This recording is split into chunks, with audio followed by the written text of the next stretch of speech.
Welcome back. Today's video is going to be an in-depth review on the e.l.f. Opposites Attract eyeshadow palette. So this is your first time to my channel. Hey, my name's Adrika. I upload 3 times a week on this YouTube channel usually, so tune in on those days if you want to see more content from me. So yes, today's video is going to be on this little puppy right here, the newly launched e.l.f. Opposites Attract palette. So I am going to be giving you 2 looks in this video. I did voice over them so we can get through them as quickly as possible, and we're not here for a million hours as usual.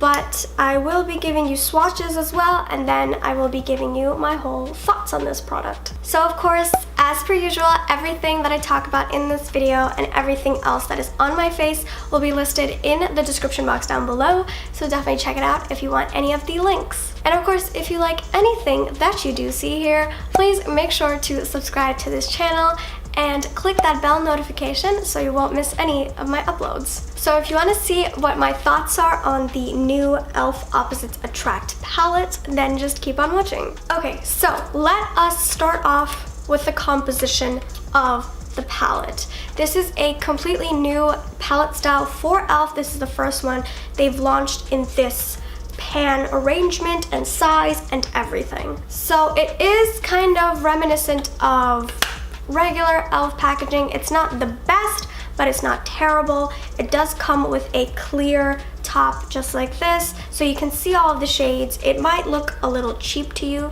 depending on what you prefer, but this is kind of like average in the middle drugstore packaging. So this palette right here is available only on the e.l.f. website right now for $14 for 18 eyeshadows. Now, this was out of stock for the longest time, and it just came back in stock, I think, today or yesterday. So you will finally be able to get this. I know people went on a rampage for this palette. So the net weight of this palette is 17.5 grams. So that is quite a bit. So each shade is less than a gram. It's 0.97 grams in each shade. Now usually a single shadow that's full size will be 2 grams of product, which is a ton. So that's just up to you. If you have an extensive collection like me, I really won't hit pan on a lot of these palettes just because I have so many of them. But if you are the type of person that likes to buy one palette, use the entire thing up, this does come with less than the average full-size single shadow pans. So e.l.f. is a brand that is 100% cruelty-free. Of course, all the products that I use on this channel and every beauty product that I do buy is cruelty-free. And this palette has a bonus of also being completely vegan. So the layout of the palette is, of course, as you can obviously see, half of the shades are cool tones and the other half are warm tones. So what I'm going to be doing right now is I'm going to be going over the warm toned kind of 9-pan, it's not a quad, you know what, whatever. It's a 9-pan little palette, just split it in half. So I'm going to be starting off with the shade Fresh. Now Fresh is a very creamy, blendable, slightly darker than my skin tone type of matte.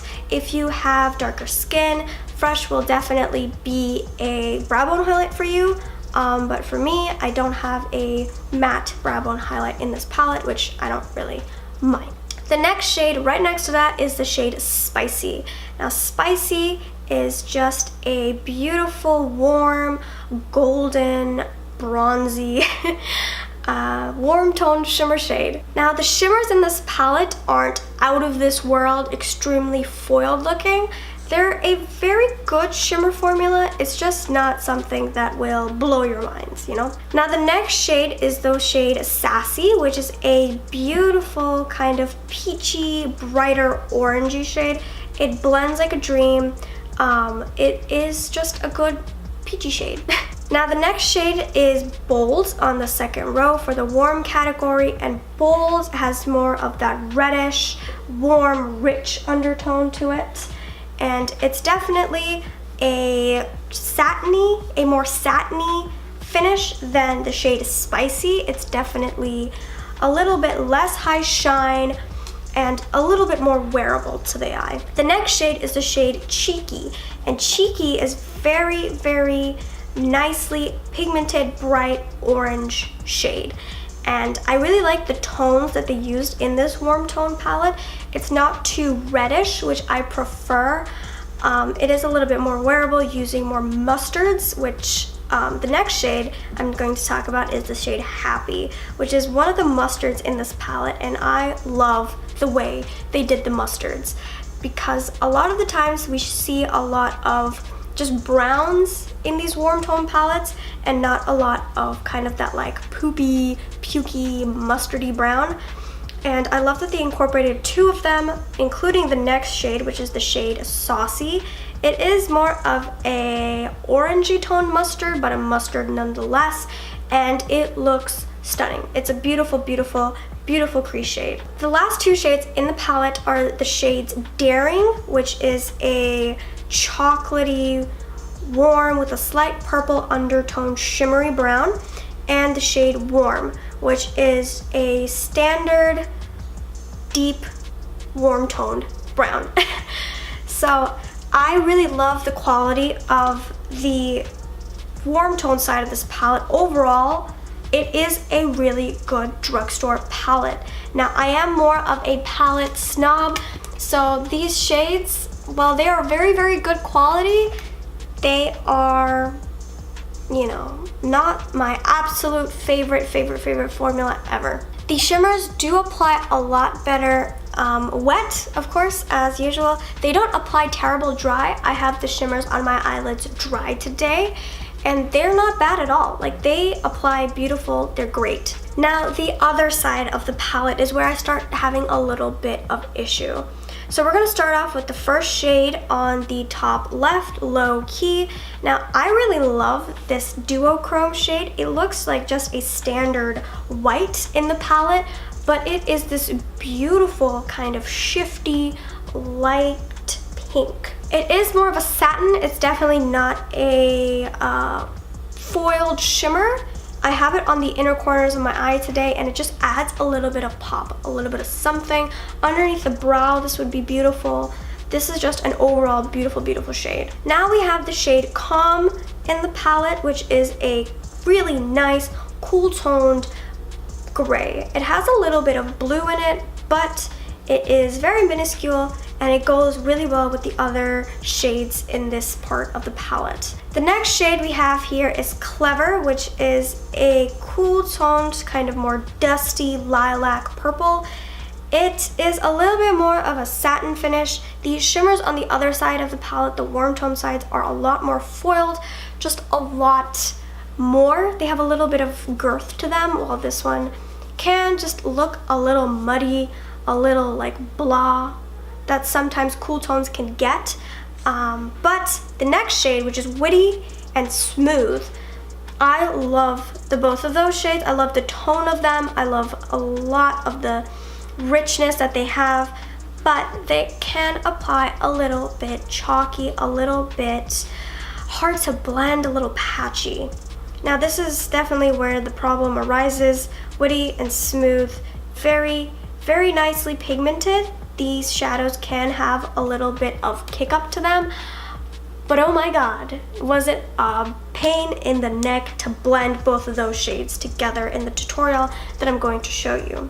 Now, the next shade is the shade Chill, which I thought was just going to be a little bit more than it is, but it is just a very smooth, sheeny, satin finish, dusty purple. It is more purple than some other shades in this palette, but it just doesn't have that like wham bam bright purple that I really kind of wanted, especially seeing as the richness in the warm shades just don't really translate as much to the cooler tone shades in this palette.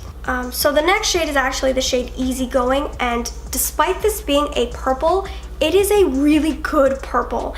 It is definitely, of course, more cool toned. It has more of a blue base to it than a lot of the purples that I own that have a pink base. And I think that's where the problem really arises when you have a blue-based purple. It is much harder to formulate, but they really got it with this one. It shows up really well on the eye as a bright purple. I love that shade. I love using that shade on the eye. It blends really well, and it's just a dream to apply. So the next shade is the shade Wise, which is a stunning kind of deeper forest hunter green.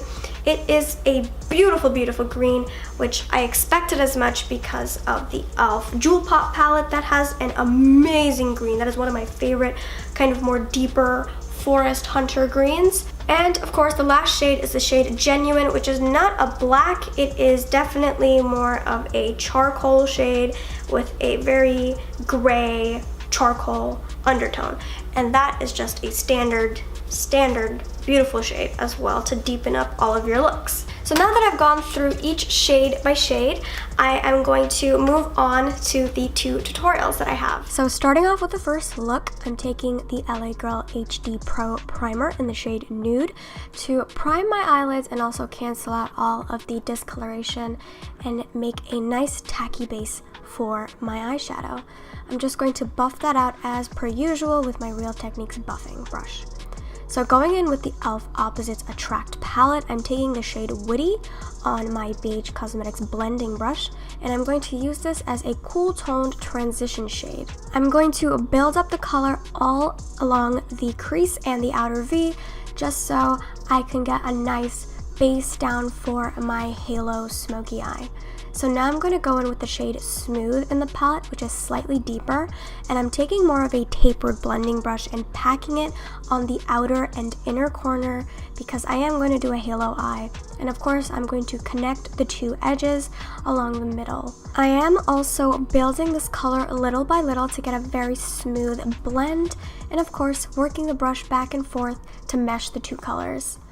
So going back into the palette, I wanted to add a bit of purple, so I'm taking the shade Easy Going with that same kind of tapered packing brush, and I'm going to stamp it on the outer and inner corner to make more of a dusty, smoky, taupey purple. Now that is going to make this color more dull in a way, which is what I want, but you could go in with it plain and it'll be a lot more vibrant. So for the lid shade, I'm actually going to take the shade Chill, which is more of a satin purple shade, and I'm going to use it on my e.l.f. Eyeshadow brush dry at first, just to show you what kind of pigmentation it has. And then I'm going to take my Wet n Wild Photo Focus setting spray because it really wasn't doing it for me. And I'm going to wet the shade and just going to apply it to the center of the lid. It did intensify it just a little bit, but it is still more of a satin and not a metallic if that's what you're looking for. It's not going to give you that really high shine finish, but it will give a subtle, soft wash all over the eyelid. So just going to blend the purple shade with the darker, smokier tones we used using that same e.l.f. blending brush. And now we can move on to the lower lash line. So going in with the shade Smooth, again, that mid-tone, cool tone brown, I'm going to take it on a smaller, fluffy crease brush, and I'm just going to run it right along the lower lash line just to give more of a smoky feel to the look. So I'm going to go in with the initial transition shade, which was Woody, and I'm going to just make sure it connects to the top and fluffs out onto my skin and creates a really good blend. Now this next part is totally optional, but I just wanted a little bit of pizzazz to the lower lash line. So I'm taking my LA Girl Gel Eyeliner in the shade Paradise Purple, and I'm just running a bit of it along the lower lash line, and then I'm going to buff it out with the shade Smooth just to create more of a little hint of purple, but not too much. Again, that is totally optional. It's definitely not part of the palette, so don't feel like you have to do it. But I'm just going to finish up the eye look with a little bit of liquid liner from Sigma on the upper lash line. I'm just going to create a line, not too much. I'm not winging it out or anything. Just want to add a bit of definition to the eyes. And I am going to add a few coats of my Buxom Lash Waterproof Mascara to the lower and upper lashes. You could even add falsies if that's what you're into, but I just stuck with mascara for this look. And so here is the finished look for the e.l.f. Opposites Attract eyeshadow palette. Now we're going to move on to the second look. So I'm starting off the look by priming the exact same way with the same LA Girl Pro Primer in Nude, putting that all over the eyelid, and of course buffing that out with my Real Techniques brush. So starting off with the e.l.f. Opposites Attract palette again, I'm going to be taking the shade Fresh as my transition shade. It is just slightly darker than my skin tone and slightly peachier, and I'm running that all along the crease and the outer V. Next, I'm going to take this mustard tone in the shade Happy, and I'm just going to be deepening up the crease just a little bit more, buffing it and blending it out. So going with the mustard theme, I'm going to take the shade Saucy now, which is a slightly deeper, more orangey toned mustard, and I'm going to be taking it on a tapered blending brush and making sure to pack it on the outer corner and right into the crease just to create a little bit more depth. I'm also making sure not to blend this as high as I did the last two shades. So the last shade we'll be taking is the shade Warm, which is a nice, deep, rich, warm-toned brown, obviously. And I'm going to be taking a stiffer pencil brush, packing it into the outer V and just slightly into the crease, much lower than the last shades we used. To start off all the shimmer that I'm going to be using on my eye, I'm taking the shade Daring, which is a deep chocolatey brown, and I'm going to be applying that in the outer V area and a little bit into the crease. Next, I'll be taking the shade Bold, which is a slightly redder toned shimmer, and I'm going to be placing it right in the center of the eyelid and making sure to blend it slightly into the crease and of course into the shade Daring we just used. So the last shimmer we'll be using on the eyelid is Spicy, which is just a shimmery gold, and I'll be applying that to the inner third of the eyelid. Of course, I did use all of these shimmers dry, and if you want to intensify them more, you could definitely apply them wet. I'm going to blend up the harsh line that I created using the shimmer shadows on my lid. And now we can move on to the lower lash line. I'm taking the shade Saucy that we used in the crease in the upper eyelid, and I'm just blending and buffing that on the lower lash line using my tapered blending brush. So now I'm taking Warm on my eyeliner brush, and I'm really pushing it right up against the lash line to create the look of fuller lashes and just to tie it into the upper eyelid as well. Picking up the shade Low Key, which is a pink shift white, and I'm popping that right in the inner corner just to add a little bit of something interesting to the look. And those are the two looks I created with this palette. So now I'm just going to wrap up my final thoughts on this e.l.f. Opposites Attract eyeshadow palette. Now the cool tone side did give me a little bit of problems. It's not as kind of well curated as the warm tone side is, which, you know, I kind of expected. You don't see a lot of these palettes at the drugstore. Actually, I don't think you see any of these palettes at the drugstore. So the fact that e.l.f. even made this palette is a dream. While the cool tone side is a little bit hard to work with, it isn't unbearable. It's not like it's completely unusable. The shades in here, I definitely prefer the warm tone side for blending, for building color, for applying to the eyelid, but this side is still beautiful and I love the look that I made with it. These shadows are not extremely pigmented. They are more on the buildable side, but they are still very creamy to the touch and still buff and blend out like a dream. The shimmers are kind of where this palette lacks for me. I like the shimmers, but I don't love the shimmers. I just wish they had more of a punchy, foiled quality to them. There are different finishes in here, which I prefer. I love a mix of satin and regular shimmer and, you know, different tones here, but I just wish that they were able to amp it up a little bit more. The mattes are definitely the star of this palette right here. They work great, they blend beautifully. And overall, I just think this is a really good palette, especially for the price point. $14 for 18 shades is a steal, especially because e.l.f. is a cruelty-free brand. They're vegan. They just work amazingly. I really do enjoy e.l.f.'s eyeshadow formula. It is definitely more buildable, like I said before. I find it comparable more to the ColourPop formula. I definitely see a resemblance between this palette and my Dream Street palette, but this is a great palette if you're sick of the warm tones and you want just a little bit of cool, or you like the mix that this palette comes with. So overall, I do really enjoy this palette. I would recommend for you to pick this up. It is a great bang for your buck item, and I love the shades in it. The looks that I created with it are beautiful. So that wraps up my review, guys, on the e.l.f. Opposites Attract eyeshadow palette. Of course, everything that I talked about in this video and whatever else is on my face will be listed in the description box down below, so definitely check it out if you want any of the product links. If you do want to pop back in to my channel, I am trying to upload every Sunday, Tuesday, and Thursday, so definitely tune in on those days if you want to see more content from me. And if you like me even more than that, of course, subscribe to this channel, hit that big red button, and also that bell notification right next to it that will notify you of my uploads each week. I hope you enjoyed this video, and thanks so much for watching. Bye!